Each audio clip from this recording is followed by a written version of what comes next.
Hello and welcome to the Skating Lesson Recaps 2021 Guaranteed Rate Skate America. I'm Dave Lees. And I'm Jonathan Byer, Guaranteed Rate. Thanks. Guaranteed Rate, yes. This is this and that. So if you're new here, please subscribe below, smash the like button. I'm coming to you from beautiful New Jersey. Jonathan is coming to you from Sin City. Jonathan, how is Skate America at the Orleans Hotel? How is it? I didn't stay at that hotel this time, thank God. I keep referring to it as the Susie Wynn.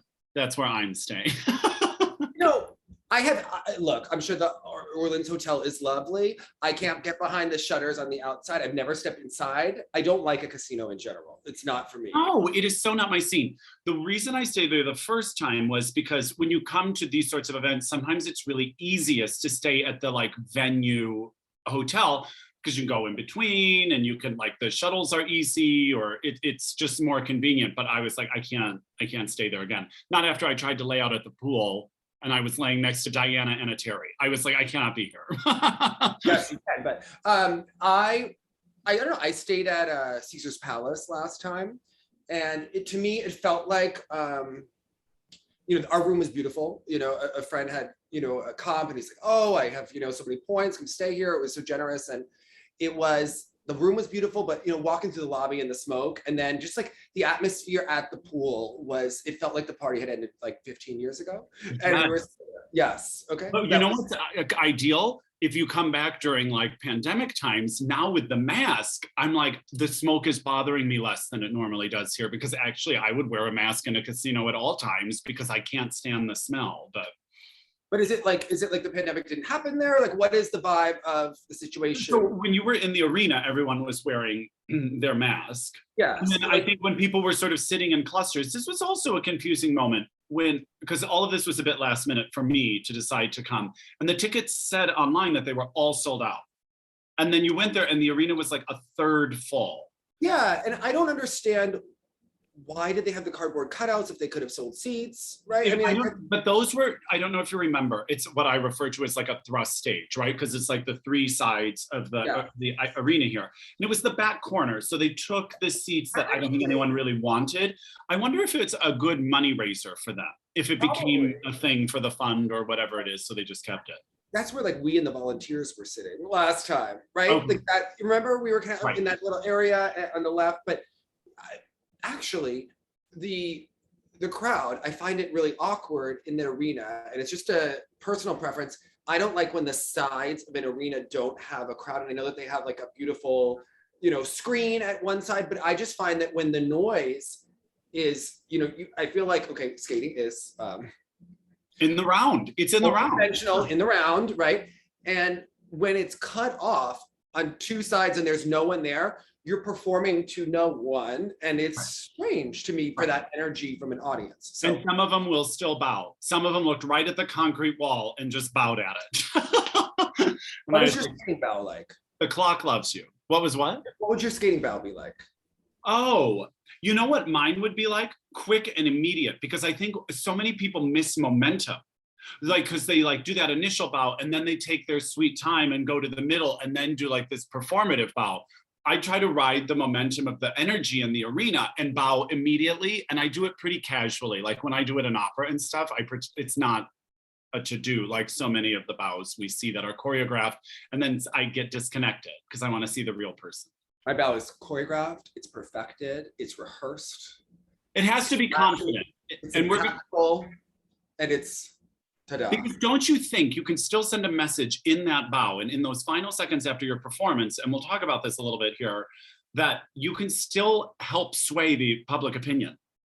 When these people give away too quickly that they screwed the pooch or something bad happened in their program and they show us, I think it just furthers it. A lot of people won't catch it, what you're upset about. Let's start about, this is a sport where we have music, we have costuming, we have hair, we've got makeup, right?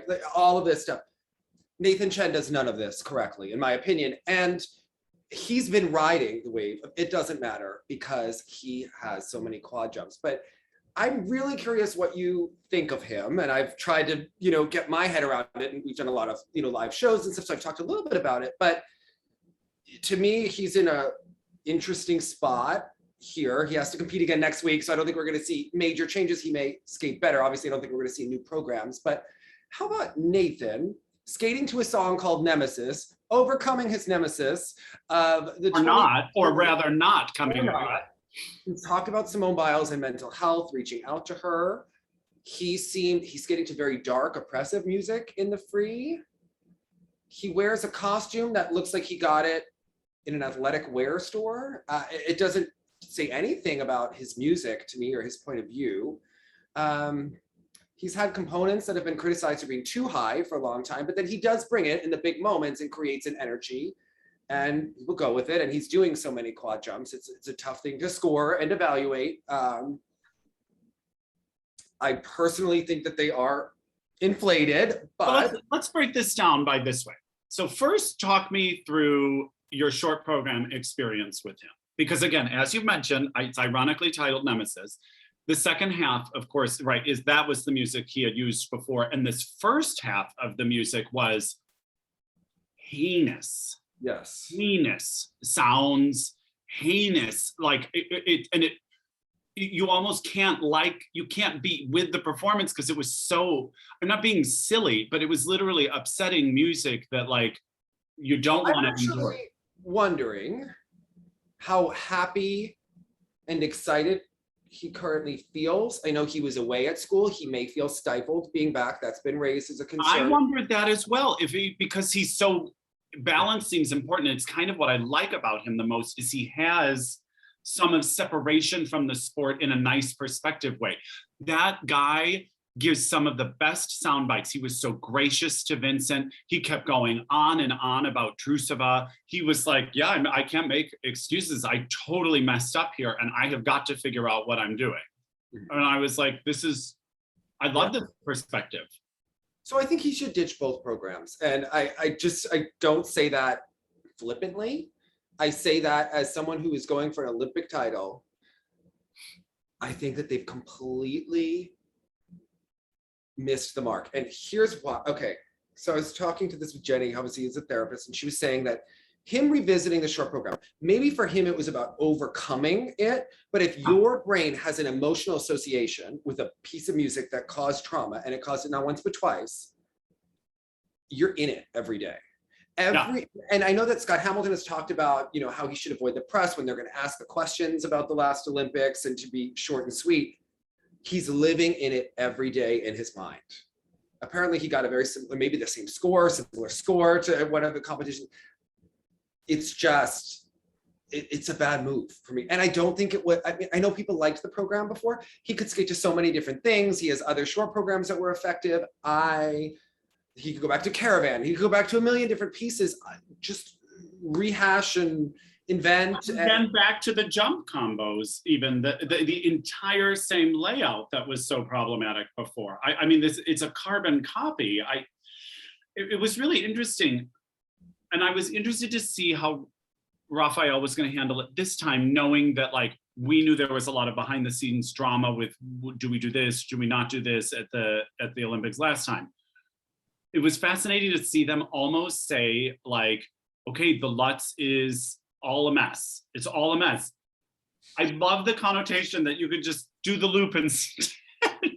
Remember that quad loop? Just do a quad loop. And it was one of those psychological things because I think he doesn't normally do the loop, so it doesn't have any stigma around it for him. So he just threw out the most beautiful quad loop and then just kept going until he got to the Lutz again. I have to say, props to Peacock for airing the practices. We wanted, Ice Network to do that 4 years. They're now doing all of them, and it's fun to watch at home. I think for viewers, I think it adds interest, and hopefully it adds, loyal subscribers. But it's, made it, and plus having all of the qualifiers, I think it's been nice to kind of tune in on there at times. The other thing I wanted to say about Nathan is I don't think he's I don't think he cares about Skate America as a result. And I kind of like that. I got the idea that they're using, yes, of course he wanted to win. Of course, all this sort of, it helps to win a Grand Prix. I understand all of that. But I think that they're thinking so big picture that this was merely like an experiment in some ways. I think the perspective of that, I don't feel like this is thrown him off course. And some people are like, it will now inspire him. I was like, I don't even think he's letting the gravitas of the placement or the score bother him. I think he's just disappointed in himself. And I think they're just, again, using this as a dress rehearsal, and they learn some stuff. I don't know what they do with it or what they can do with it going into Skate Canada so quickly. But like we've discussed in other teams, like for dance before, sometimes it helps because then they can put it away and really go back to training mode before the final. It's good that it happened now. That's Yeah. the first thing. Yeah. It's great that it happened now and not a nationals. Great that it happened now and not the Grand Prix final. Great that it happened now, right? And I think it's good that the media started really pointing out that he hasn't lost since the Olympics. And it's interesting that that has happened. And, you know, there are controversial wins or fan controversies or, you know, things that happen, but it adds pressure and it does take it off that, okay, you're just going for an Olympic gold medal, right? But so some of that weight, Right. okay, you don't even have to answer that question. Of course, they're going to ask it when you lost Skate America, but if he does well next week at Skate Canada, I think we're right back. Yeah. Where I think it gets tricky is that he has had an air of invincibility. And I think it's, you know, Simone Biles had it too. And people where they couldn't lose, where to say that they could lose would be crazy, right? Right. However, he's had these shitty costumes. He's had these bad program, like music cuts and empty programs where they don't really match the music. And perhaps in each of his programs is kind of structured in the same way. And I do think that there's a couple of things that have sort of been like adding on. I wonder how the pandemic affected him. Last year's program was a little bit dark, but he had a dark energy at Worlds that kind of like rode the wave, but he had a bad short program and that came in. Each of his programs is structured as a jump drill and then this like come alive, bro-y, like footwork sequence. I think what he said in that interview over the summer was very authentic about his point of view about skating. And I don't think he said it in the right way, but look, that to me rang authentic, right, with how he projects himself. I don't think it's Olympic, but I don't know that there's a Olympic box anymore in skating when you do that many quads. However, you make mistakes and you open the door. He has a couple interesting situations. If he doesn't do well at Skate Canada, I think the judges can start to peel back the PCS a little bit. Because if you don't do well 2 in a row, although he could very well win Skate Canada, but if he doesn't like give a dominating performance, they could start to shave off a little PCS, and it might not be bad for anyone to have it be a little bit more competitive. Because yes, no one wants a clobbering victory. It's not fun. And I have to say, like, I think Nathan is so great for the sport. I don't always respond to his skating on an emotional level, but I appreciate him and his hard work. I love when all the results get turned upside down. It is one of my absolute favorite things, is when you're at an event and it's supposed to go away and it just goes topsy-turvy. It's so exciting to me. Intellectually intriguing. It just makes you start to think and wonder, and it's part of why we follow this. And I think Russia loves him so much. It is so clear that Russia is behind Nathan Chen. And I think that like I think he benefits from that. I think he almost gets a Russian push at times in that PCS. I don't know if that's Roth. I don't know if it's because he represents the man they want right now, or I don't know if it's because he can't say enough nice things about Trusova when he was like, I don't want to compete against her. She does half the stuff better than I ever could. But I think internationally, I don't know, they want to go for it. I'm the person like Tanya as well. I mean, you know, I'm working on a video for midweek. It's a skating vocabulary lesson. I saw the preview and I was like, this is exactly what I want. Because like, even as we were like yelling, like, not yet, like all that sort of stuff, I was like, I need a little glossary on what we are supposed to do. Glossary with fun, right? Added in. And Tarasova loved Tanya. She loves Nathan Chen. She's a little bit of an opportunist. A legend, right? But didn't she say goodbye everybody else to goodbye everybody? Yeah, I think one time. But you know, it's interesting to see what will happen. We haven't seen Yuzuru Hanyu in quite a long time, and I'm curious to see how he could do. It's not bad, and I don't think it's bad for Nathan, because now he can he can climb and chase from this as long as he doesn't tailspin. I think the important thing is to take this and make changes and move forward and be like, we're going to build to the final. It's good that he gets his second event out of the way and can just move along as long as it doesn't go disastrously, right? Like, which I don't anticipate from him. I don't anticipate it being amazing. I mean, if he has proven that he can turn it into a higher gear. Yeah. But if he doesn't, I don't think it's the end of the world. I think him not doing well, either not making the Grand Prix final or not doing well at the Grand Prix final. Then you start to get into like worse territory. Yeah. He has to be great in February. He has to be great in February. And that is the important thing.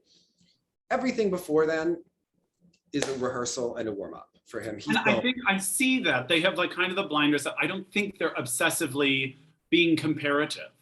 I think it really is. I don't think it's an arrogance of invincibility, but I think they have their blinders up as like, we just got to do what we got to do. And we just have to stay focused. He has to build, he has to get consistent, he has to be smart. I mean, it is tough. You're skating to a requiem. And you were like, then you have that moment, you're like, it's a requiem for your gold medal right now. Because was it oppressive in the arena for you, the music? So, I was sitting with the music crowd. Some of everyone was appalled by the short program music in that first half, especially. That was for sure. No, Vincent had the performance of the evening. And I do not think Vincent is some artist, but I was like, from a performative standpoint, I was entertained the most by Vincent.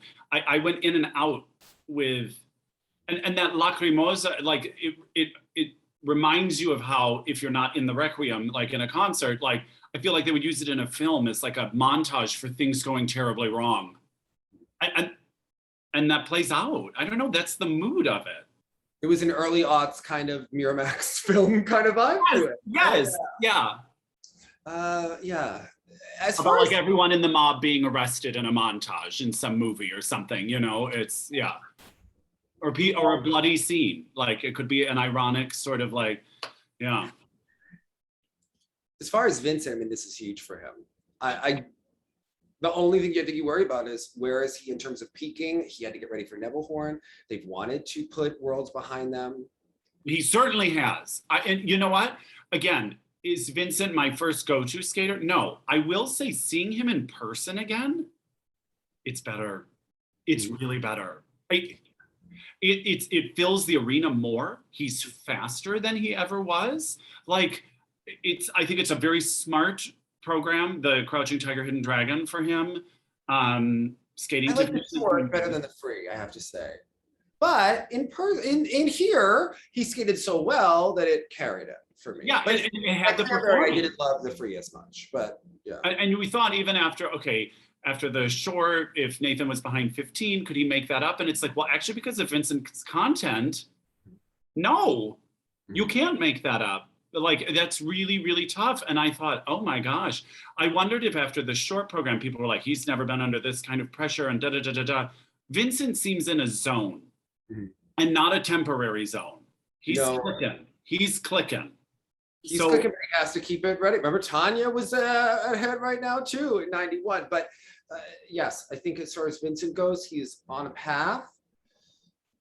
He's shattering norms, right? And I think there are a couple of skaters that are, and that's what's really exciting. We saw it with Zagitova 4 years ago. Right.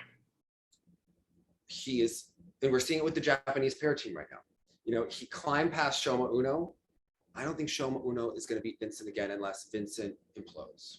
Vincent was letting you give him the marks in that performance and in that jump, a commitment. Where Shoma, it was again what we love about Shoma. It's just this exciting like roller coaster ride that could spin off the rails at any moment, and often does. Yeah. I don't know that I love it about Shoma. It's actually what I don't love about Shoma. Okay, my issue with Shoma is I love his skating. I love his interpretation of music. I don't love the bolero. I'm so wanting to get behind him as a viewer, as an analyst, as a imaginary judge, right?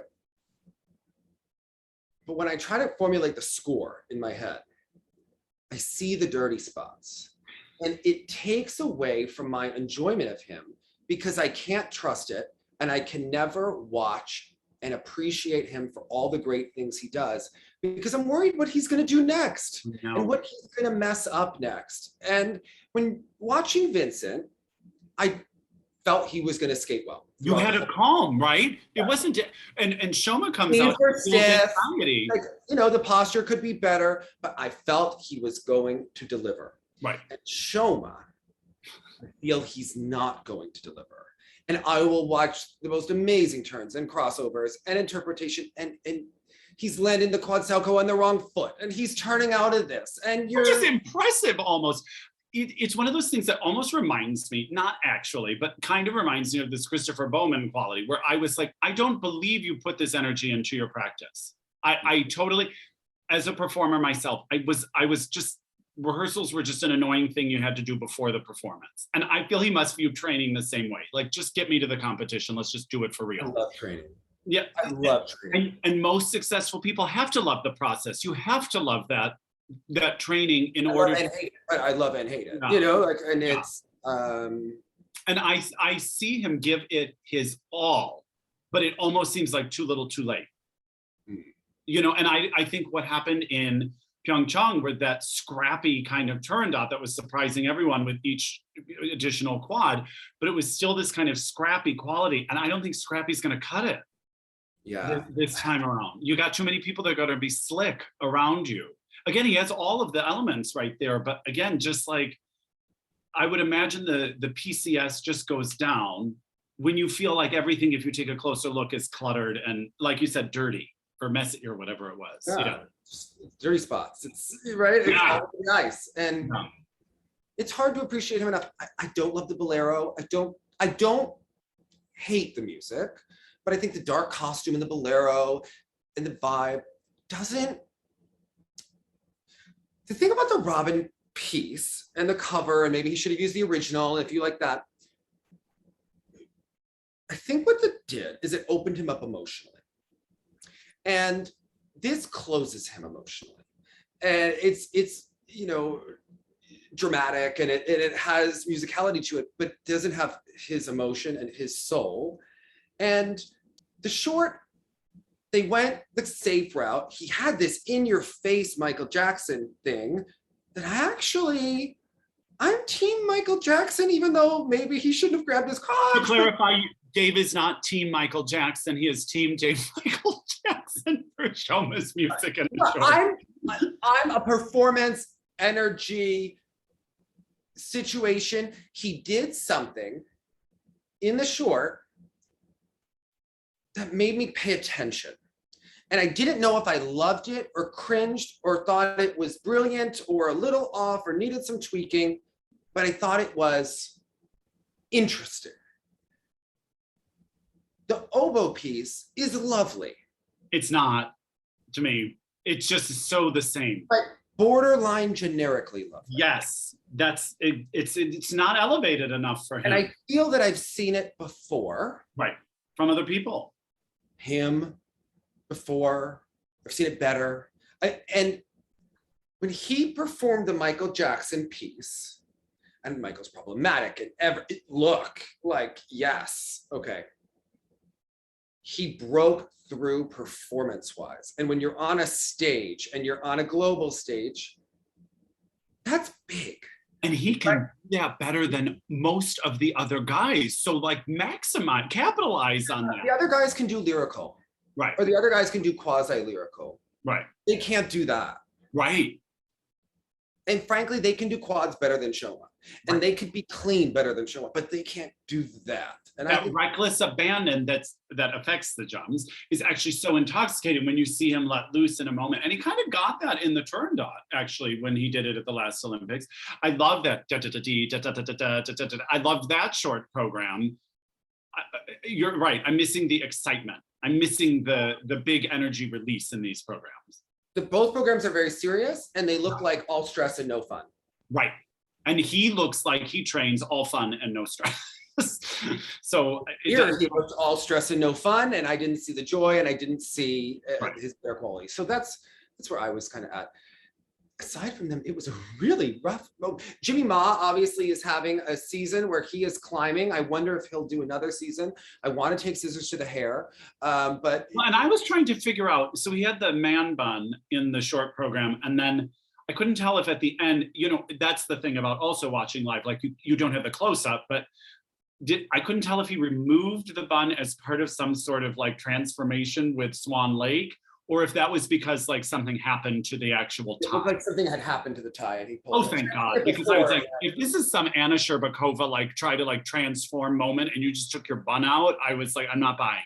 Okay. Well, there's another one that they're trying to mature Jimmy and make him more serious, but I actually miss some of the fun of Jimmy, at least in the short. So the magic that he has again is he can get an audience going, but you can't get an audience going necessarily the same way with this material. Having a great season overall. The free was not his best, but overall he's made progress in leaps and bounds. So yeah.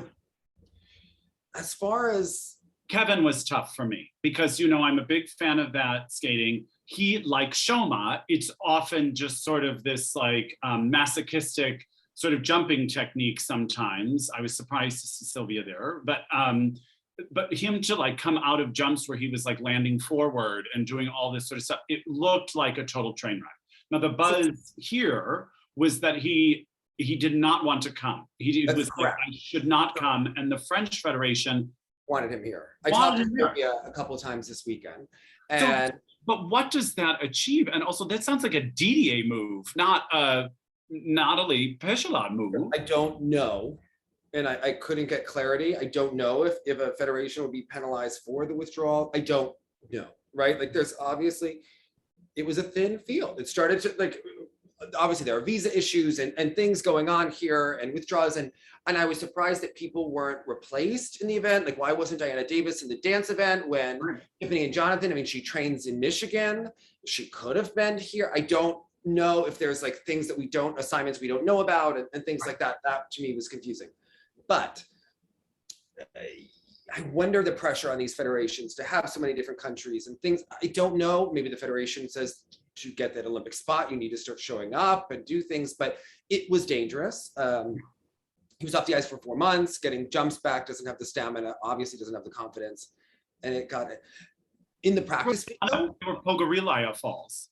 Yeah. I was like, these are the weirdest falls I've ever seen. And you could hear his kneecaps slam into the ice on one of them. It was so scary. He's one of the most beautiful, heartfelt skaters who obviously loves skating, but not where he needs to be right now. Yeah. So I did see that, and just disappointing, I think. But we've seen him have some ups and downs. He has to work really hard to get ready for February, but I think it's possible. But yeah, as long as you don't make it. Thing they did was withdraw him from the free because that starts to be damaging. And yeah, no good could have come from that. Yeah. Maybe the Shun Sato, because he's the one. He injured here, shoulder problem, but the jump rotation is incredible. I'm obsessed. I've never seen him live. We loved him when we saw his junior stuff. To watch that air position and that quad technique, I was like, this is magical. Like I was actually having audible responses to the quads, even though not everything went his way. I totally get that. He has great skating skills. He was fast in the arena. He took up big ice. The air position is amazing. As someone who hasn't done quads or triple axels in years, I was trying to think how the injury may affect him, and I would have assumed it was on the axle, that it would be the hardest. And sure enough, like going into it, he basically just fell down forward before he even took off. I can't imagine the pain he was in, because when he was warming up, he looked in great distress physically. But it didn't seem irresponsible because he did a commendable job and seemed to maintain health while he was doing it. But that air position, sensational. It's too bad this went this way. I don't know, he could have pushed for the team. Mm-hmm. I mean, it would be hard. But yeah, but I think it shows, Shoma. You know what? Look, I keep looking at the future, right? And I think we see Russia not in a great place with their men after this season. You know, Artur Danilian, great a couple seasons ago, but not the most consistent. Injured all of last season, back, not doing great. Canada doesn't have a man that's right now stepping up. Looks like we could be a couple years away, right? The US, we don't know. It looks like it could take some time. You know, there are some boys in development, but no one that's like right there. No one's ready. Yeah, no one's ready for this immediate overturn. Yeah. Japan has been such a mainstay in skating and so important to the sport. If Yuzu bowing out after this season, Shoma, you got to think he maybe is bowing out, right? But if you leave us with Yoma and Shun, like, oh my gosh, what amazing. Huge, huge. Amazing. And huge for Japan, right? That's because they'll push each other. They're ready to dominate that whole next cycle. It seems, yeah. And then you have two guys like that. Who's going to come up behind them and be inspired by them? So that's huge, right? And exciting. So very much, yeah. Top outing for Daniel. Daniel Grassel, I was like, maybe this could be a dark horse. He could have snuck in for bronze or something here if everything fell into place, but instead he fell all over the ice. I mean, I've always been distracted by the fact that he seems like a hard worker. I hate his skating skills. I hate the Benoit choreography. I don't like the programs. I don't know why he didn't like choreography. It's the jump technique, David. Like now, head in the air on the jumps is what has happened. It was pointed out to me. I hadn't seen it first, right? Like Chris pointed it out. I didn't notice it. Oh my God! And it. Oh. It's like a Pez head dispenser. Once you see it, you can't unsee it. Okay, you cannot unsee it once it's. But then we were talking about it because then I was with people and they were talking about other people that had done it because I was asking like it has to be aerodynamically more difficult. I know your head is heavy, but my goodness, like it's crazy. And again, he does have that content with the loop and the flip and the Lutz, all these quads, but it was just not firing for him today or this weekend. It was weird. Overall messy aesthetic. Yeah. And Nam, I wondered where you think that leaves Canada with Roman, because I think this is coming down between Roman and Nam. But Nam, I mean, I'll tell you what, even though I don't care for the skating, it's much better than it was. I think it's better now, the skating skills, than it ever has been. Had a rough period after last season. He's talked about mental health things. I don't know. You know, block the quads pretty consistently. And Roman has proven so, oh my gosh, Roman Nebelhorn really, that was the fact that Roman got the last spot, like of humanly, Roman did not help himself. Okay. He gave no favors to himself for Canada to be like, yes, we are sending Roman Sadovsky to the Olympics. Right. But Nam didn't quite make a statement either. It was like an almost. almost. 3 months. He's got 3 months. We've seen a lot of people like climb out of the gutter during the Olympics when, right? End of the career. Nam. Anyone in the audience, I was very proud of him. You know, the choreography. I mean, the program, the music is atrocious for the free, but was thinking of you always, you know, when I hear things, you know. Brown, yeah, exactly. Felt like we were at a bad, you know, Italian restaurant, but you know, it was, you know. Yeah. All right, how about the pairs? This was the most exciting event to me. It was when I had the most enjoyment watching. And this was the most informative live for me, because like in some of this PCS stuff, like to see some people cover big ice versus other people just like take up more space wherever they were within the ice, and some people be so glacially slow and some people so tremendously fast. It was so enjoyable for me, and I found it more enjoyable. Tell me about your boyfriend, Danny. How was it? Well, that was a tough one for him, you know. Oh, the side mesh, like what was happening here? Wow. Like that, you know, remember I didn't get the side mesh. Matthew Corone, I was like worried about the body last year. He went way big with the side mesh, looked not the most flattering. It's a tough area on men over a certain age. Anyway, I feel really weird watching Danny.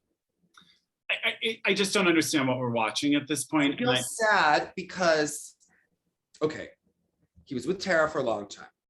Tara's not competing anymore. He's chosen to continue competing.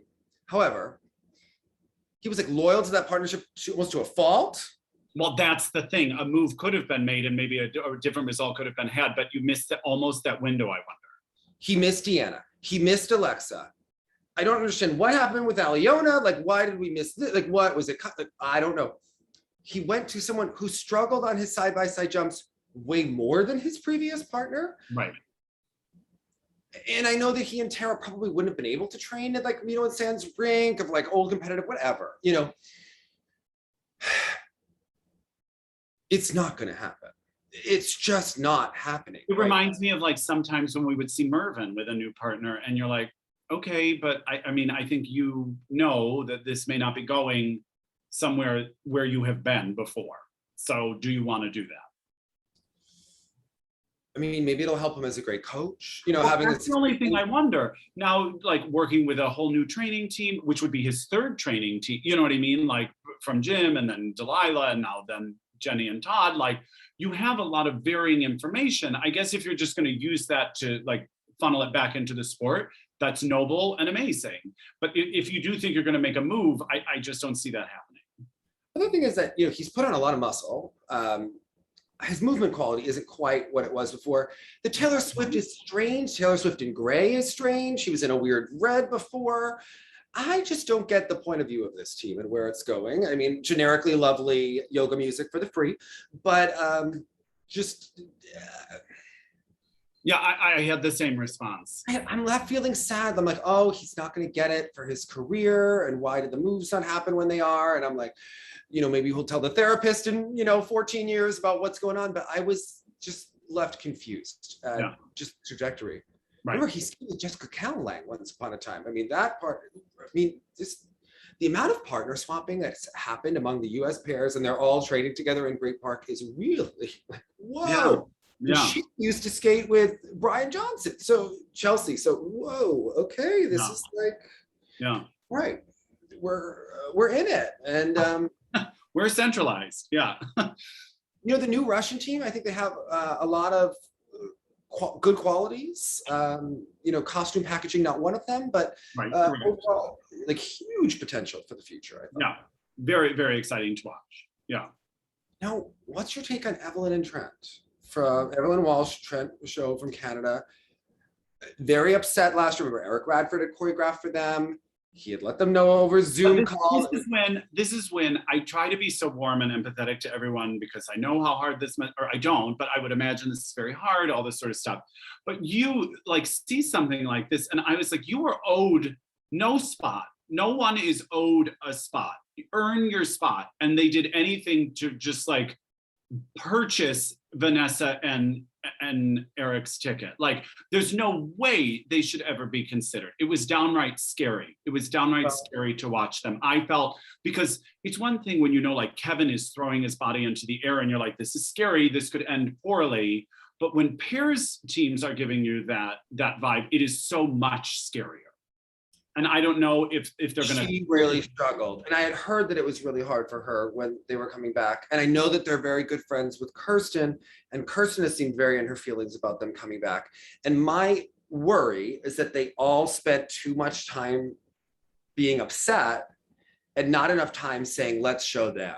It's a legit competition, so throw down, make them send you.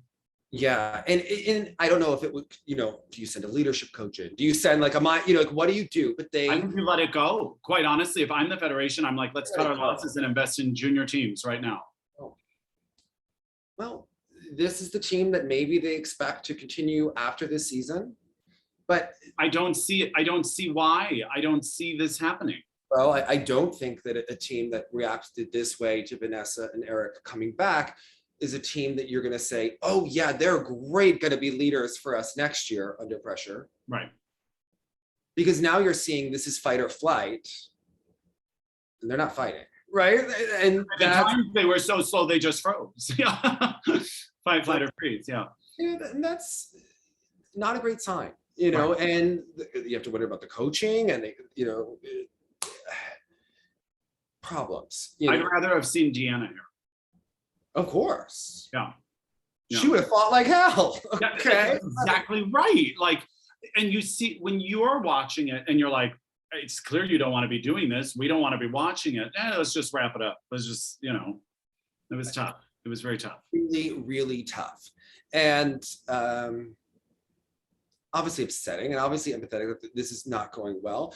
And they haven't always been the most consistent team at the start of the season, but not to this degree that I can. Yeah, this was quite problematic. Yeah. And obviously it just hurts their chances going forward exponentially. I don't think there is any chance anymore. I want them to have that chance. I'm not saying they couldn't have, but I think, as the Federation just has to think kind of black and white on this one. Well, I don't know that you're wrong, right? I just, it's a tough one, but I think for themselves as human beings, I would hope that they would now go home and never let this happen again. Right. Otherwise, quit. Kind of. That's how I personally would have to approach it. I have to go all in and really go for it, or say let's just call it then. Yeah. The body language when they were skating off the ice was very weird after the free. So yes, it was. And I see, again, no one knows what's happening behind it. I certainly don't. But the vibe was very much like he was trying to be kind to her, and it was tough. Was the energy that was read in the arena. But. Yeah. So, how about the two American teams? So Alexa and Brandon, Jessica and Brian, flip-flopped in the short program, other than closer than I think people would have expected them to be here. Obviously, it had been another way for some time, although sorry, I'm going to say it because this is cute. The hotel I'm staying in, there is an Alexa on the desk. And it just lit up, and I just turned and I was like, "Why did that just turn on?" And it's because we'll talk about this in the comments. Yeah. Ms. Kiniram and Mr. Fraser. I will switch. Okay. Okay. She looked fabulous in that costume in the short program. Never looked better. $1 million. It was great. The free was like Bad Country Singer for me. I didn't know if we were on that show on ABC, like from once upon a time. It wasn't me. I don't know what it had to do with Coldplay. That was distressing. But the short made up for it, $1,000,001. So and again, for them, Alexa and Brandon, the jumping. Answer your question. For Ms. Fraser and Alexa off. That's what Jessica Callalang wants to say. Their timing and their tracking this week, and the crossovers never looked in sync, and one appeared nervy or slow, different speed. They were not clicking like usual. We had this narrative going where it was almost one of those, just do your job, we'll catch you on the PCS, you guys. Internationally, we've just decided we'll support you.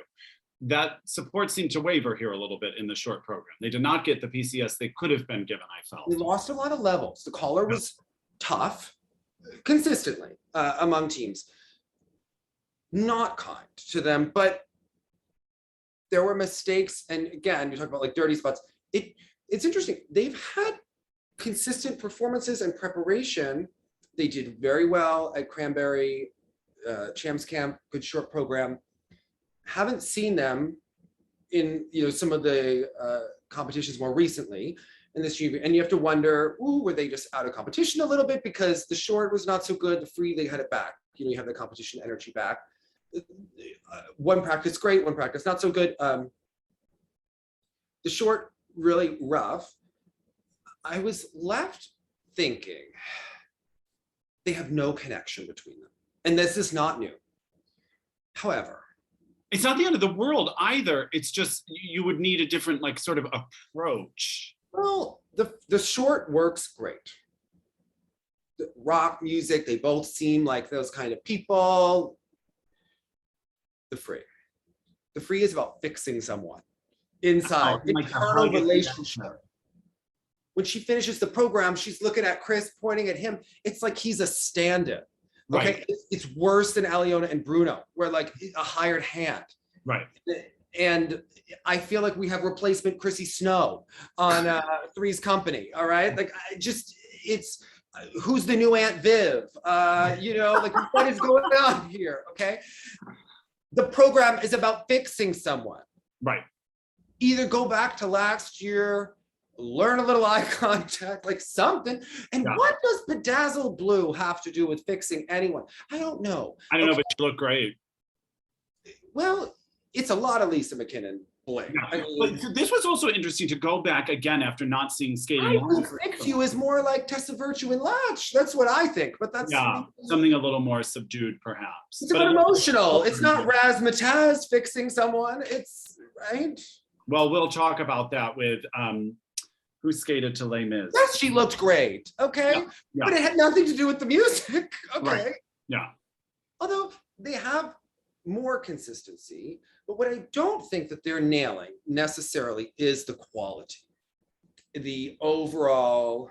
Well, a lot of 2 foots, right, on those throws. We're holding them back. And but again, the judges scores.com protocols, the skating scores.com protocols. And before we call out any judge, because the Russian judge maybe on the national bias meter had more to do, but I know I love that national bias meter. Canada and the dance took the cake, and they had no one here. What the hell? Okay. They're politicking. They were being biased for what? Okay. Right. What?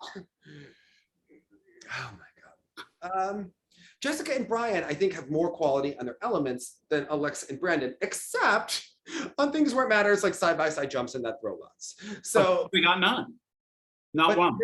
Their twist, their lifts are actually better, although Alexa and Brandon have very good twist and very good lifts. Sometimes I've seen her better in the air than maybe she was in some of the lifts here. Jessica? No, sorry. Ms. Kihara. Ms. Kihara can flex a foot or two, we've talked about over the years. I liked Jessica. Strong as hell. She's amazing. Yeah. She's really special. It's just like it just needs further organization or something. But the Jessica feisty Alexa just works better than this like subdued Alexa. Yeah. Alexa.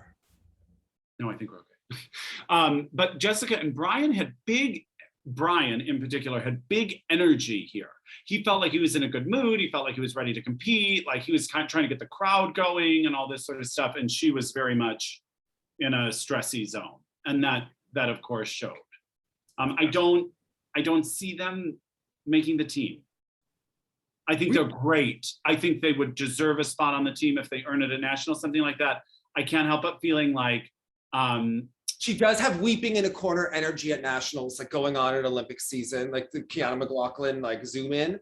But I don't want it to happen. I don't want it to happen either, but I think Ashley and Tim will eke out a bit more consistency just overall. And I think they may have to be the ones they go with because we'll have to see what Jessica. Light a candle. She's so pretty in the damn lips. Come on, Jonathan. Light that candle. Light it because I agree with you. I love their quality. Come on. I know. Ashley Kane, pageant. Come on. Jessica Callalang. Okay. Didn't say it's what I want. It's just what seems to be playing out. All that makeup she had to go through, the tears that probably came off. Stop it. You stop it, Jonathan. How dare you? Clearly the makeup isn't even working. Whatever they thought it had, because then she could have been landing the jumps. So we'll see. I'm rooting for them because I enjoy them so much. But again, there were competitors of them saying that they were doping, and the side-by-side jumps. Well, then they're taking the wrong dope because it's not working. No hope with it, as you know on Saved by the Bell. Right. Okay, moving along to the Japanese team. Open on the land. Okay. I mean, the knees, just wash it over us, Jonathan. Tell us, what was it like? How the softness. You're rooting for them. I found everyone in that arena kind of rooting for them because they just had a air of likability. But here's the thing. The jumps barely leave the ice, but they did them. They were totally reliable. And what a scary fall that was into the boards, like right kind of where I was sitting. And I was like, oh my gosh, I didn't see her get up for a while. Where they get me. And this is a thing I was watching for after Megan talks to us about the lifts, like who covers the most ice, who is doing the biggest position, yada, yada, yada. Their lift covers so much ice coverage. And when we see guys do that lunge in or out of the lift position, it can be so awkward. And his is so smooth, like just gently gets up and then she's in the lift. They do this whole huge semicircle of that entire arena. And then he gently lunges down and places her in such a smooth way. It was the most impressive part to me. And of course, it always leads me right to the team competition. Like I couldn't get out of my head as they're skating so successfully. I'm just like counting numbers from like Japan versus Canada, quite frankly, in my head. It's interesting. I had talked to Bruno after the Autumn Classic, and it was at brunch, and I got the real vibe that they were gunning for a medal here and hoping to beat the Americans. And I thought, well, that's This is huge for them. Kova. Like, and that is, then you got to think, all right, they're having a season, right? They're in multiple competitions doing well. World Team Trophy, Autumn Classic. Here, okay. Clearly, they are ahead of the Canadian teams. Well, dead and buried. Right. American teams, dead and buried. Kind of. Yeah. Boykova, they beat. I think they could take Pang and Jin in their side-by-side double cells at the final. They just have the magique. And we've seen Pang and Jin do the same thing year after year. Right. They have the new momentum that's rewarded. They're different. People get sick of the same. Would you remember when we all kind of got behind the North Korean pair team? Yeah, that was more smoke and mirrors, but yes. Yes, a little bit, but there was like someone new on the scene that was kind of more like the Spanish pair team a couple weeks ago, right? When we were, yes. But like, this is a team. We were having a moment. We were, breaking down lines, yes, okay. Spain for the team event. But they're just very likable. I don't think they have wow elements necessarily outside of that one lift, but everything is so solid consistently that they don't leave room. So it's easy for them to do that. Yeah. They've got the best knees in the business. So yeah. Boykova. Okay. Her posture, so bad. I also think she has an aesthetic disadvantage. Something about her, like the shape. Choker was not kind. Okay. Yeah. The choker I would cut off. Yeah. It gave a bobblehead aesthetic. Yeah, kind of, and it detracted from. Yeah. The dress and the free is lovely. The music is not. And it has to do with the arrangement of a program. She wants it so badly, and it seems that he does as well. Everything is forced. Everything is.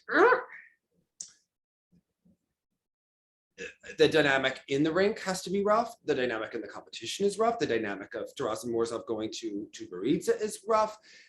They are like, it looks like they're like more on their toe picks. It just looks less of a free experience. And honestly, they went from being like a top Russian pair and then having like the season after top Russian pair bonus. I think the Japanese beat them. Okay. To me, they went from being like one of three great to being like, well, there are two great Russian teams. And if this team doesn't clean up their act, you have to wonder about like Pavlyuchenko and Hoydike. I was just going to bring, and I know, but if they're doing those side-by-side triple flips, even though they don't have the Sao Euler Sao, I don't know. Their twist is huge. They have one of the best twists in the business, as we saw. It's not going the right way for Boykova. I believe in Moskvina. I believe that she can help them, but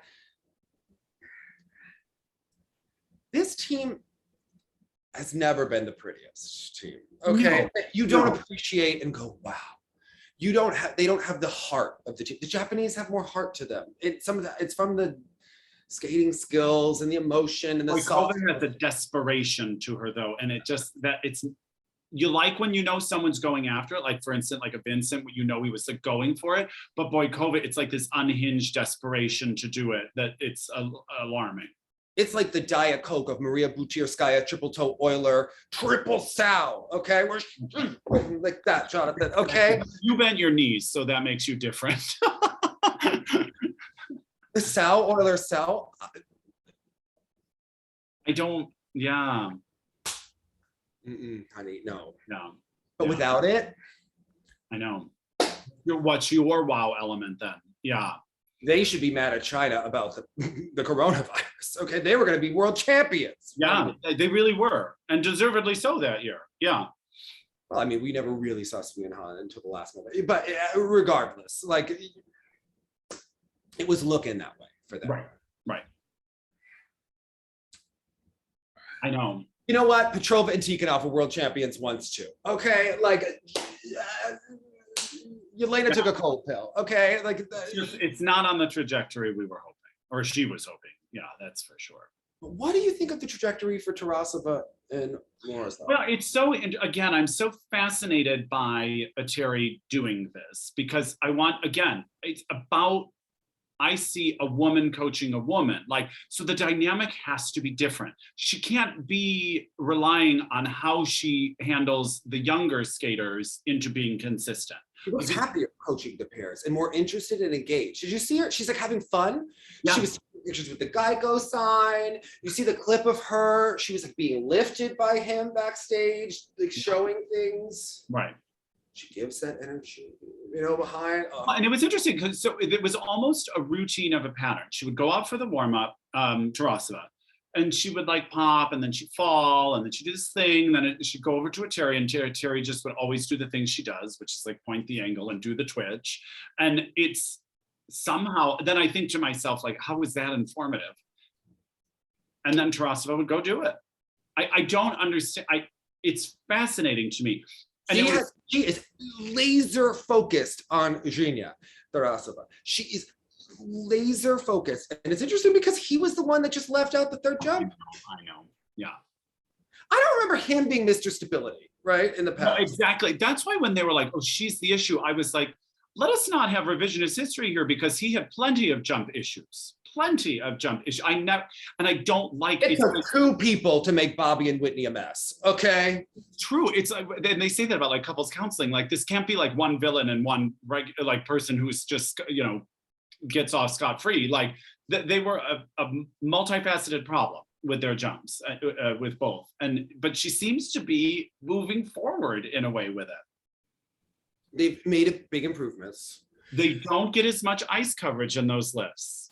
That is very true. It's stunning.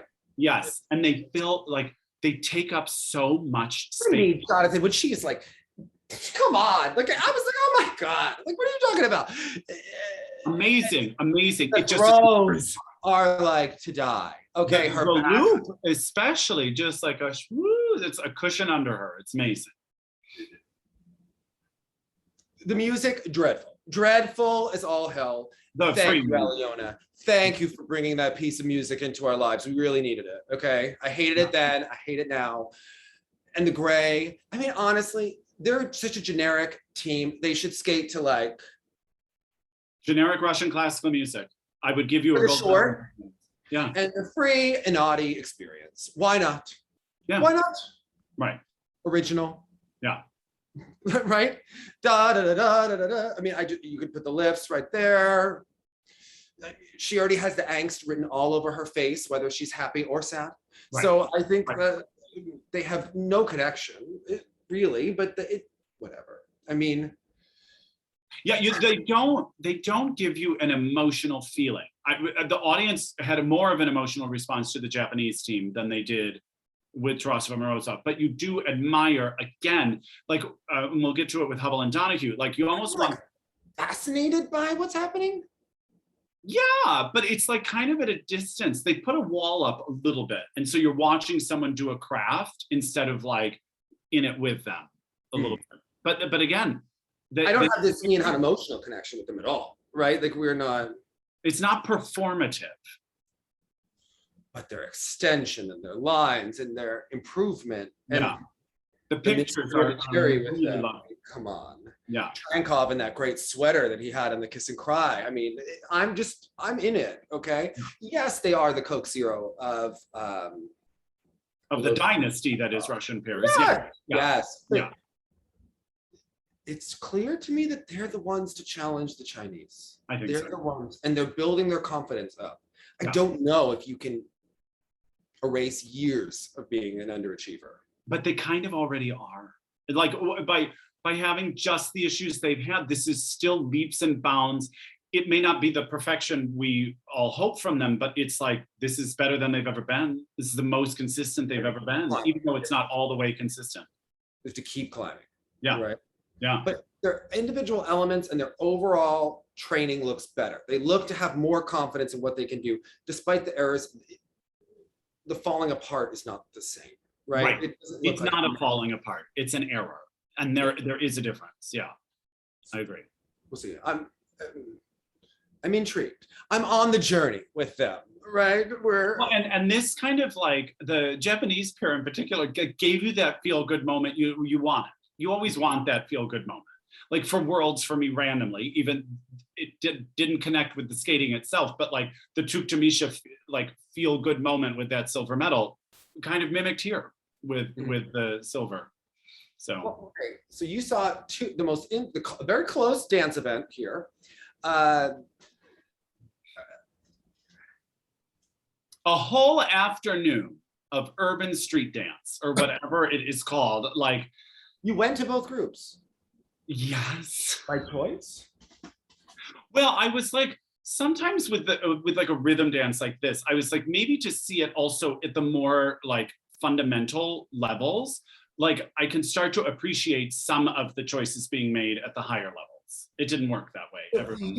You are someone that really believes in, keeping the integrity of music together. Slow down, Tina Turner. What does that do to your soul, Jonathan? Okay. Wait, but not in the Proud Mary. You mean in the other Tina? The other Tina. The other Tina was not a success. Proud Mary was amazing.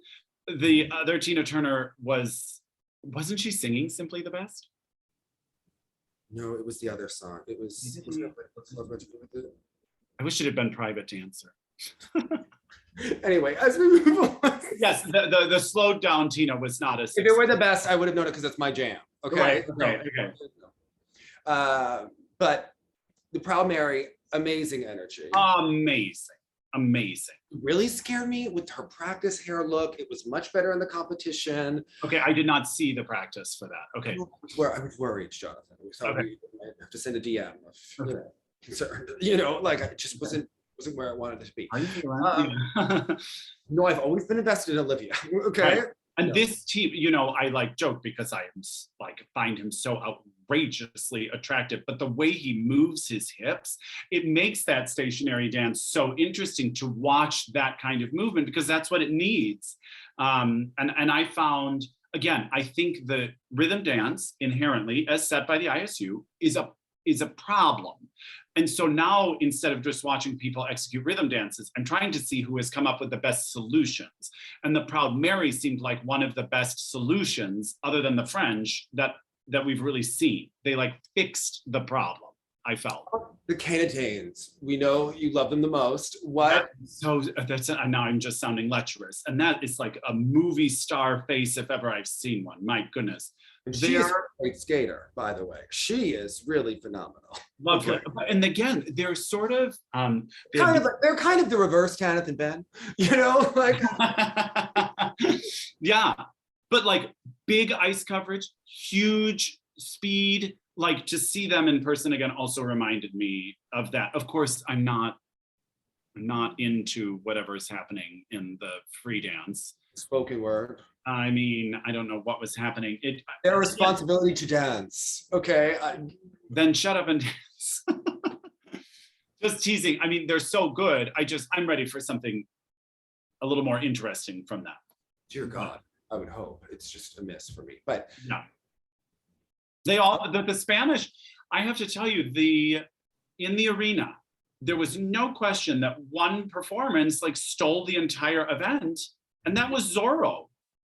The complexity and sophisticated nuance of like even those like final step moments when she's turning and then he does the sword and because this whole thing, it was sophisticated, it was detailed, and it got the crowd on its feet. There was no energy like that except for their performance. And so when you get to the Canadians, like some lady being like, and that's why, like it doesn't encourage this huge leap to your feet moment.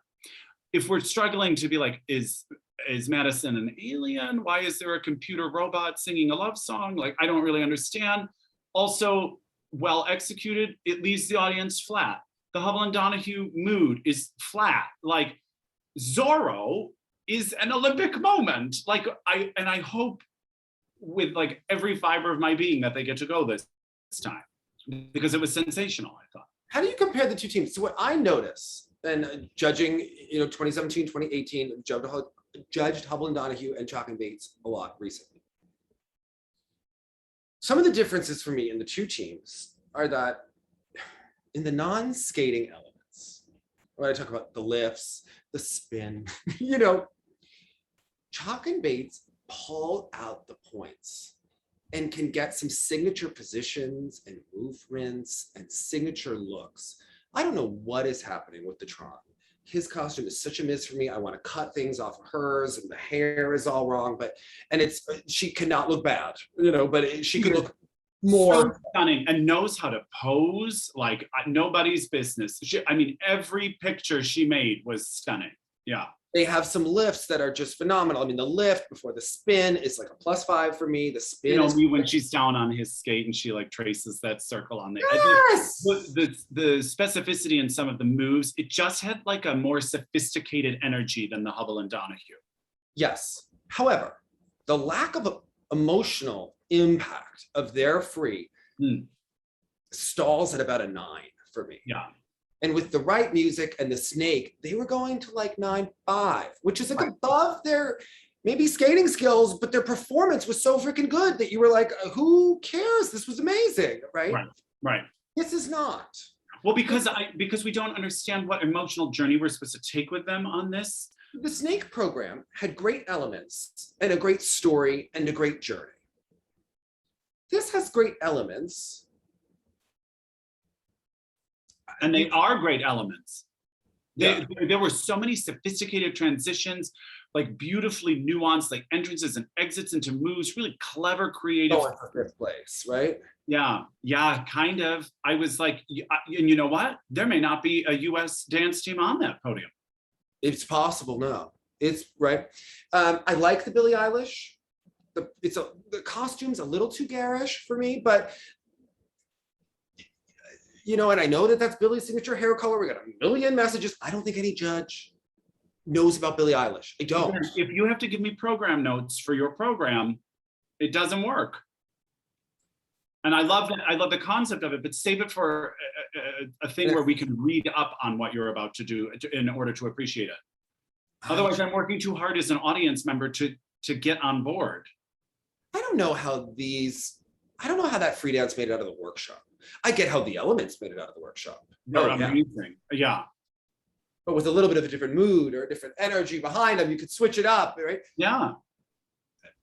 To me, of all the music for the Olympics, and they have missed the mark 3 Olympics in a row. Okay. Right. Les Miserables, that schlock that we had to watch in 2014. Imagine. And all the audition, talent shows on TV, right, and bad skating exhibitions with covers of this song and everything. And now we're going through, and the Daft Punk, are they just overthinking Olympic season? Like what? I don't know. Each time it manages to be terrible in a unique way. Yeah. And maybe they don't have the point of view. Maybe we thought they had the point of view because she's got a great costume designer and great energy and like team up Marie France, but I don't know. I feel like when they sat down, if we were in the meeting and eavesdropping and they were like, let's do something like space agey and let's have Evan like in this like kind of Tronny outfit and let's have her look like the like hottest alien you've ever seen and she's going to seduce him in this like space romance. Like, I don't know. I think that I'd be like, okay, yeah, let's see where that goes. I'm intrigued to see where that goes. It could be interesting. The idea didn't quite work in execution. So bail it. But some of their elements are so great, but yeah, it's a bail for me. And I feel like you can use those elements still in another event or excuse me, in another program. Yeah. I see a 4th and a 5th. I see a 4th and a 5th for US dance right now in the Olympics. What's interesting to me about Hubbell and Donohue is, I just said that Chock and Bates have some real +4, +5 elements. They're at like a +3, +4 across the board, which is, it's great that they went for that signature lift to open, right? But I find that their Their knees are great. She's almost better than he is, which is the reverse of the beginning of the partnership. Right. It's like forced. Wait, I don't know what happened to them in the last 4 years, but honestly, I would go back to the Beth Hart free dance when we get closer to the Olympics.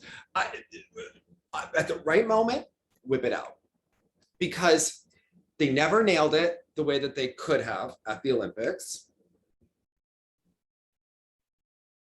They lack the connection with each other. They used to be the fun, edgy team. Now, in a way that we were all rooting for because we felt they were so underappreciated.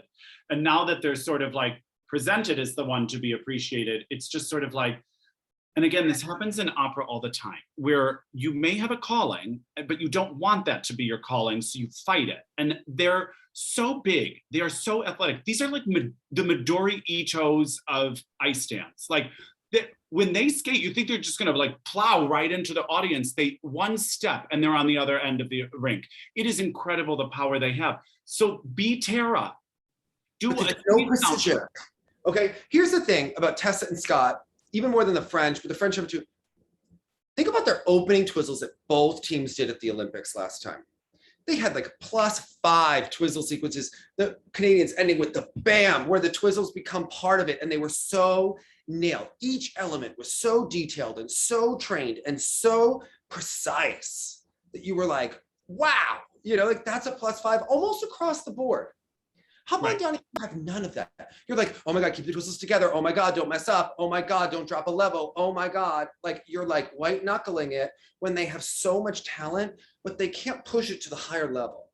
They can't. Like they just, like, they can both do amazing twizzles, but they're doing twizzles with the leg up. And you're like, oh my God, is one ahead of the other? Is someone going to drop? He drops a little bit in the short. Like you're never that comfortable, and you never, to me, they don't push through emotionally. So they are at like a 9.25, right? And Piper and Paul, they don't have, her posture is like this and her leg is bent, but they carry through with the emotion. So these two theatrical. These two teams maybe have more gifts in certain areas, but are not connecting emotionally. And the Canadians, whether it's schlocky or what, they kind of are. And for an Olympics in the right moment, and the fact that Canada has nothing else to bet on, honey. Canada, they can put all their political points in the dance. And if you look at the national bias chart on skatingskills.com, they are more than willing to. Okay. No, they'll play. Yeah. They will play. Yeah. Nothing of note in the pairs, nothing of note in the men's, nothing of note in the ladies. Right. They're going to go in for the dance. Yes. They may get it. They may get it with not so much effort. They're not going to just sleep on the entire Olympics. Right. Okay. Right. These two teams are in trouble. Yeah. It seemed it here. It seemed it. And again, like, you know, we had our back and forth that was like partially real, partially fun about the 2018 dance with the French and the Canadians, but they both brought what felt like could have been Olympic winning material. These aren't Olympic medal material. It feels like Peter and Viv Place to me. Yeah, and they just peter off. I'm telling you, the one who would have had an Olympic moment here were the Spanish team. Everyone leapt out of their seats. Everyone was like getting more and more excited. The music like built exactly as you needed it to. They were performing, they were doing all this stuff. And I know that they are not at the level of other teams, but yet they entertained us the most. And let's be honest, if you're not performing as an ice dancer, I don't know what. Zach and Maddie seem to be really trying to push this like romantic interpretive narrative. Like he holds her before they go on the ice. They're like under connection with each other, not winning. Exactly. They're holding each other during the introductions. They're like representing the United States, Madison, Chock, and Evan Bates, and they're like just like holding each other, waiting. Weird energy. I get such weird energy because it seems forced. And so the minute I get an artificiality from it, I just disconnect from it. We went back on Sia and watched the Hubbells together. Strange chemistry, but there was chemistry. That was out of the Christopher Guest movie, The American Woman in Free Dance. It's on from Trophy Eric Bompard. It's on YouTube. You can watch it and decide for yourself what you make of that. Okay. I think there might just be a taste issue, okay? I just think that there's like and you can't change that unless you just take total control over it, but they're opinionated adults like they should be about their things, so they're going to infuse it. I have to say her dress in person for the free is probably the best dress I've seen her in a while. Great, it's great. Yeah. Maybe shorten it an inch or two, but I think it was fantastic, the skirt. Yeah. Let's move on. But also, watching two white people, Zach and Maddie, do the Rhythm Nation. And again, it's a problematic rhythm dance category, and I just felt in a world where we're being more cautious about cultural appropriation, I wondered how some of this was going to come across. Not my favorite. No, and it doesn't, I don't know if they think they're trying to turn it into Dancing in with the Stars. I was like, if you think this draws anyone in, you're wrong. It's repelling both the people that are purists and want something else, and people that would respond to something cool, but this is not cool. This is like ice dance cool. Do you know what I mean? Like, there's a miss.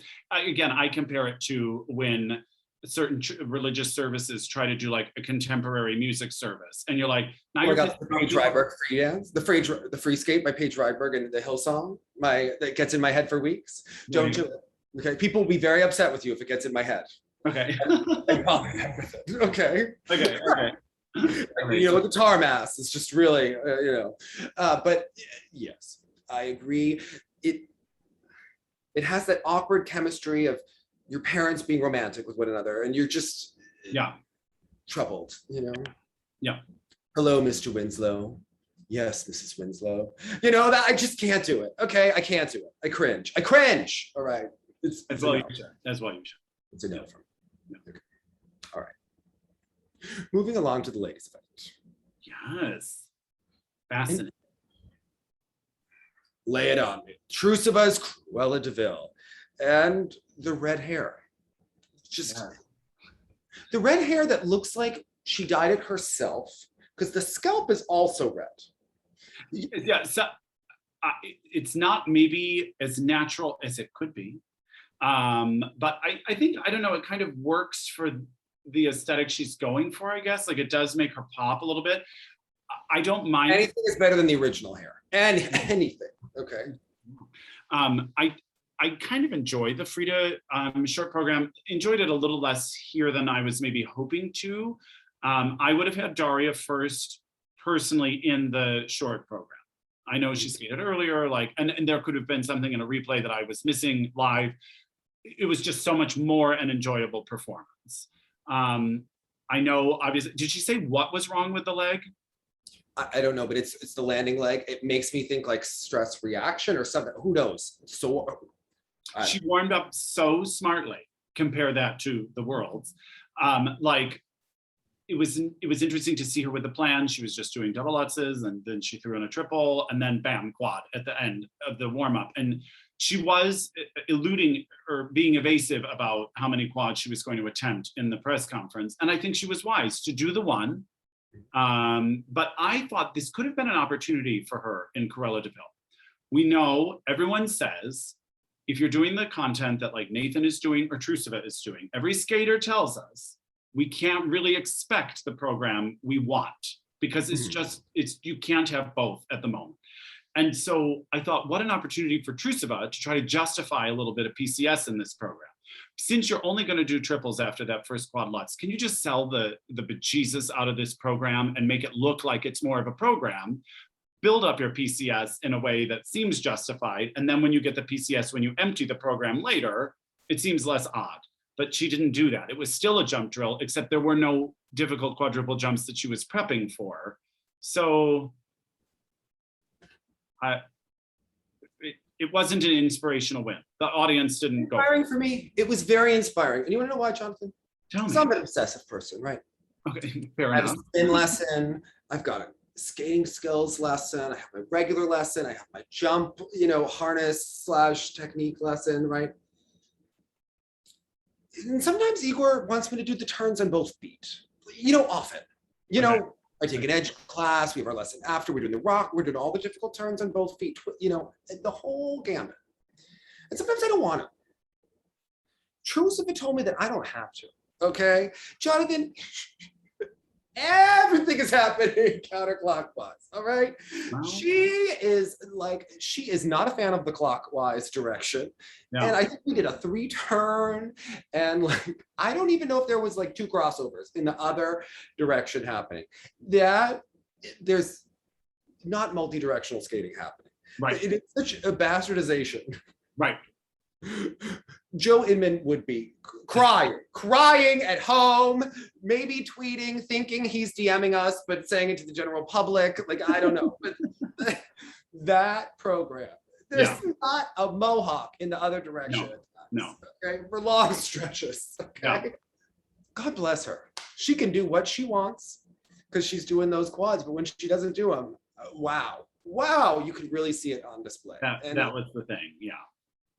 And if you have commendable that she did what she did. But again, I'm with you. I was like, we're all going to think that. Like, if the program is empty for the quads, now when you take out all the quads but one, and it still is empty, now it becomes even a bigger, glaring problem.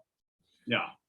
So my daughter Daria, whom I love, seeing her live in the short in particular is magical. She's so elegant. She's directed. It was. Everything was soft and quiet and just so lovely about her my favorite. Yeah. I would have cheated to put her first. Not cheated. I would have put her first in the short I program. don't think it would have been cheating. I would have 100% had her first. You might have helped her in the free slightly. They might. Yeah. 100%. She has everything except for those big jumps and the competitive killer instinct. Right. Although it's gotten better. Her consistency is better compared to last time she was on the circuit, which was the Junior Grand Prix, where there were lots of high highs and low lows within the program. So if you compare that to here, she just doubled out 2 toes and then stepped out of the lots or whatever. I mean, it's not a disaster like it might have been just 2 years ago. Yeah. The free, she gave away points and it was stuff.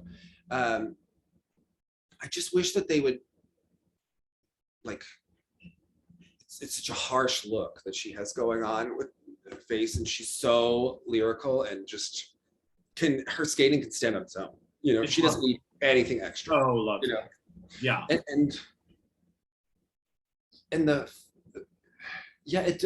Jenny said that the dress in the free looked like Pepto-Bismol got ink stained in it, and it was just all. And it wasn't so bubblegummy looking or Pepto-Bismol-y looking in person, but what it looked like, because she had this like orange sherbet dress for the short, it almost looked like, because I couldn't totally remember it when I was seeing the long, I thought maybe she bought the same dress in 2 different colors. Like, I totally do that. I'm like, oh, I'll take this shirt in 3 colorways.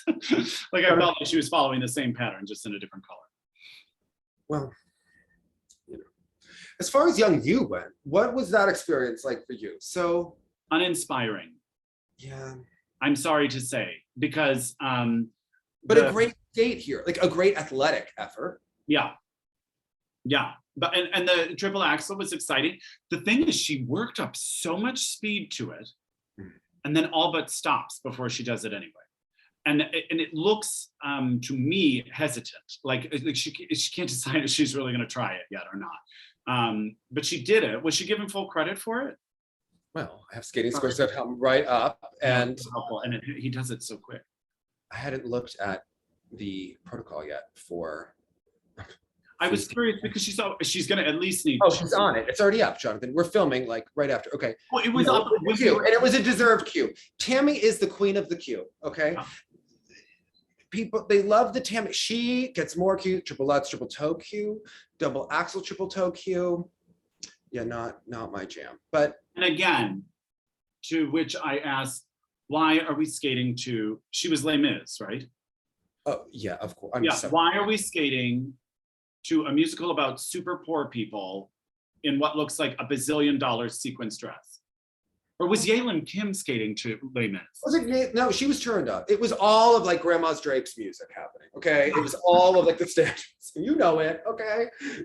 She also, it was like $1 million. All right. Yeah. But Yaelin missed her money element, and it was so sad because frankly, she went from like the Maria Sotskova, who could jump like Una Kim last year, And then, she misses the triple Lutz in the free. It was not the best. And again, left me with, for both Korean skaters here, left me with a lack of perspective a little bit. We need Unsu. We need Unsu because that girl has a point of view. Yeah, it was often incorrect, but excuse me, have you seen her dance to K-pop? That is nothing incorrect about that. Okay, that is say that I have. Fascinating. Okay, she made the sport interesting. 2019 Worlds might have been just another boring event. Okay. Right. It definitely wasn't. It definitely wasn't. But I want to see Unsu skate because she's more interesting than these freaking girls. Maybe doesn't train the program all the way through, but these girls not the most engaged. Sort of generically lovely. Like it looked like the goal was like, let's not offend anyone. Let's just like do some classical music, kind of put out some generic stuff and see what happens. Oh, here's the thing about Daria. I can't root for you. If you're skating to Jackie Evenko singing Turandot and you miss the mark and the audience is totally unresponsive at the end, it took me so out of enjoying her gorgeous skating. It's a full-blown problem for me. Haha, Jonathan's an opera singer. Haha, he doesn't like ghetto. That Charlotte Church had a pop career. Do you have thoughts on that? Well, Charlotte Church always wanted to be an opera singer, but they ruined her voice. I mean, the whole thing is just terrible. But Jackie Evenko, Charlotte Church, it's all this like garbage. It would be like if you're going to like a psychology convention and you're like presenting with Dr. Phil and Dr. Laura or something like. I bet you loved that woman, Susan. What was her name? That was like the real, she was on America's Got Talent, made everyone cry briefly. Loyal. I like, get out of here. Like what a farce. Like what disrespect to all of the amazing singers and performers that are 10 times as talented and have worked at it. We move along. I just knew you would have a feeling about it. Yes, and you were correct. Now, I needed to say that about Daria because it's unforgivable, that vocal choice. You could poke me sometime about something. I'm sure you can figure it out. All right. So as we move along, you got to see my favorite skater in person. Amber Glenn. Kaori Sakamoto. Sakamoto with the most exciting double axel entrance in the short program, only to then do a double flip, a la Tanya Harding Lillehammer.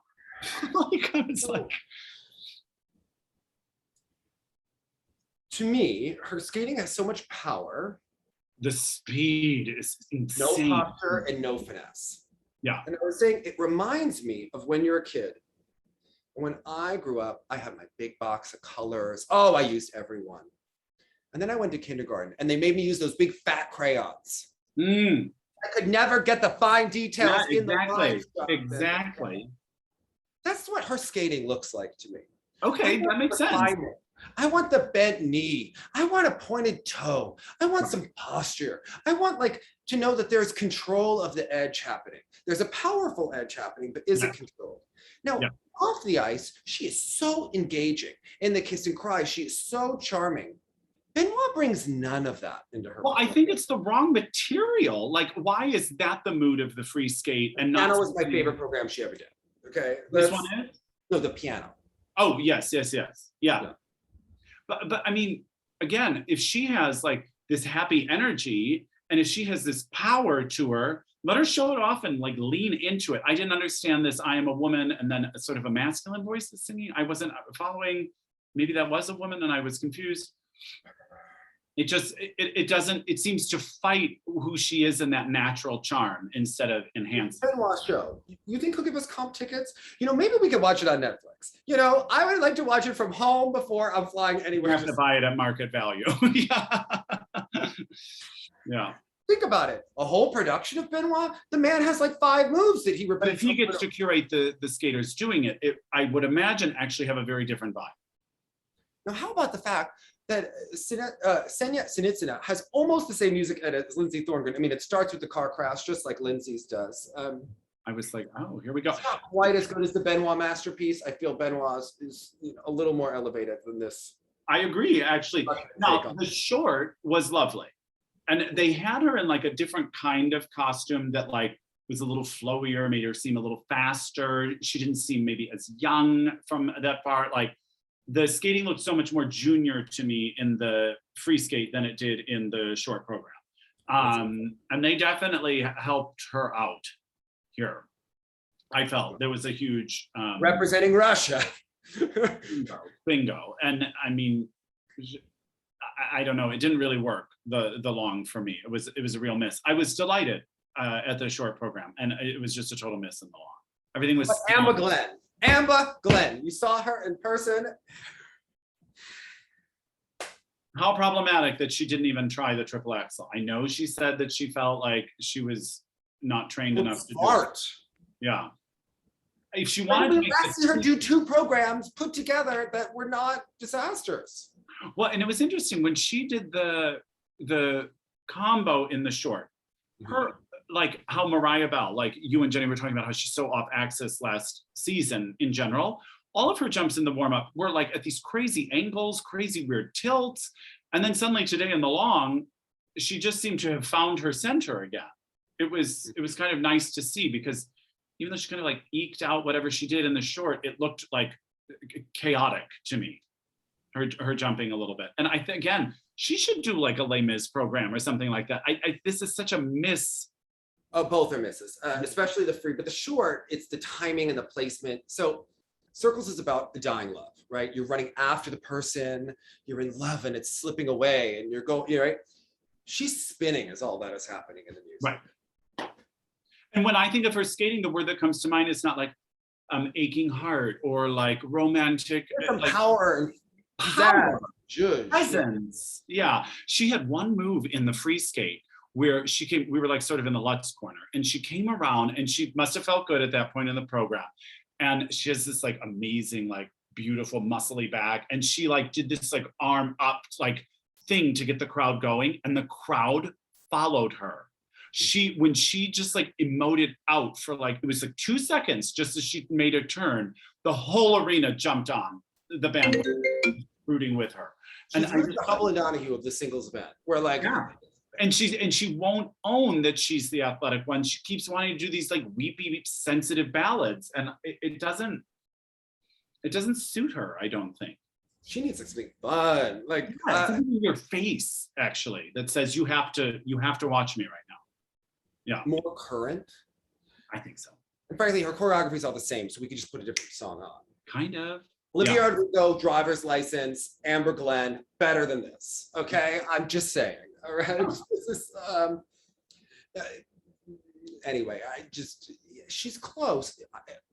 I would change coaches and change the music. And yeah, I don't think she will. And I just don't think, I think there's an opportunity she could have made the team. I just don't, she's not set it up.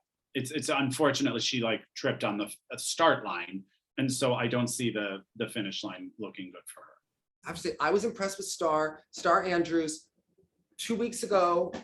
Maybe 3 weeks ago, maybe, competed at one of the championship series events. Great short program, not great free program. Here, both programs stepped it up. Better than they were, yeah. Better than they were, was impressed. Really was impressed, climbing in the right direction, I thought. It was, of course, unique. She was the face of Skate America. Yeah. So in the arena, they just played on nonstop repeat. She was the guaranteed rate like skater in the commercial, and they showed it like 55 times. Better than Noom. Yeah, I guess. Yeah. Hey, make that money, honey. Okay. 100%. And she seemed pleased. She looked beautiful in person. Costumes were great, but again, some pretty clear limitations. Not her jump, yeah. But and her singing At Last. I'd rather hear Star Andrews singing At Last than Jackie Evanko singing Nessun Dorma. Okay. Yeah. Fair point. I'm with that. Okay. Yeah. Audrey Shin. That was really rough free. That was tough. Really rough free. Fought to get here. So I think it's hard. And her thought was justly deserved. I really felt like if you're the Federation, I totally get why they sent her. Good that Star got to go. It was between the two of them at the end, and then it went the other way, but yeah, really tough. Had a rough competition as seemed to be before this, and now it's going in the other direction, and hopefully can pick it up before nationals. But the most offensive cut of Moonlight Sonata I've ever heard. How about those letters from Beethoven and the overthought program? Yeah. But again, even before the dialogue, there was such a heinous cut and clash of the music that it's like I don't understand. No professional could have been involved with this, is how it sounds.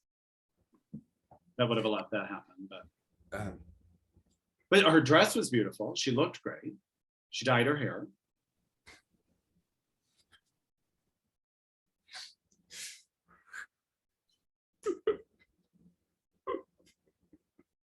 Oh my God, the choreographer tags us in so many posts. Oh, oh man. That was my poke for you.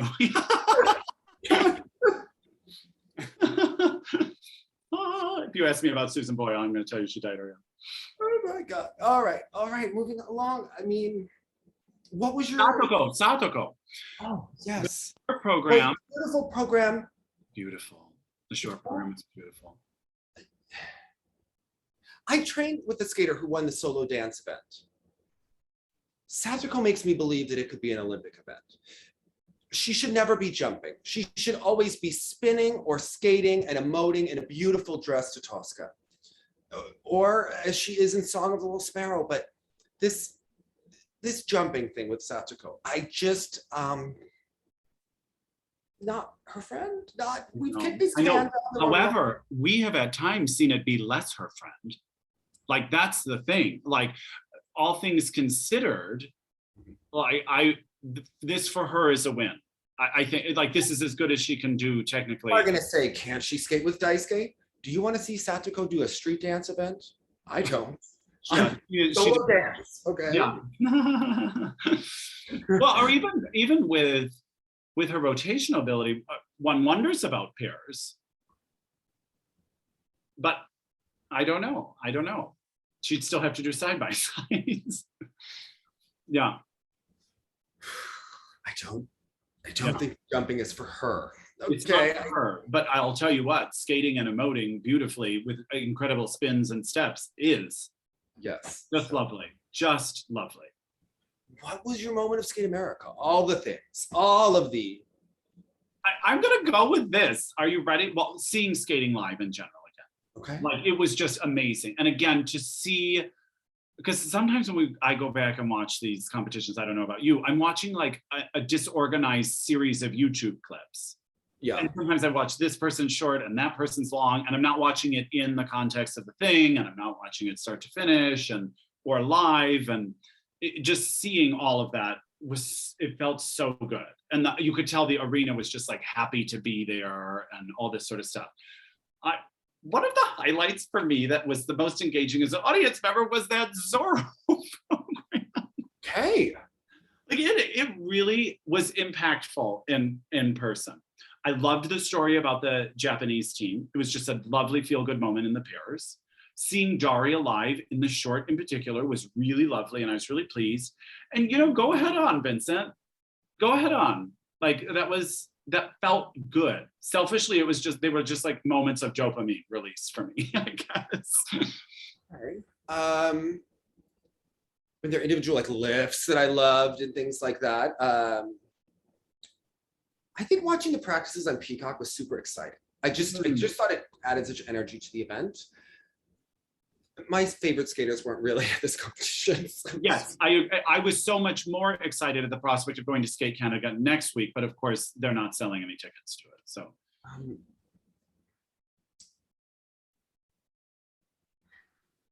I think that lift that Chock and Bates do right before the spin is so freaking cool that I was just. To me, that was amazing. Also, the Hubbell and Donohue going for the pair-inspired lift, I think, is really interesting and going to keep it interesting. And is he going to keep his arms bent the whole time? Because that is the key. And some of Satoko's moments to Tosca were so beautiful and unfortunate. Stunning. Yeah. I want to know, what were your favorite moments of the event? What did you make of it? Hold it as you look sexy, everyone.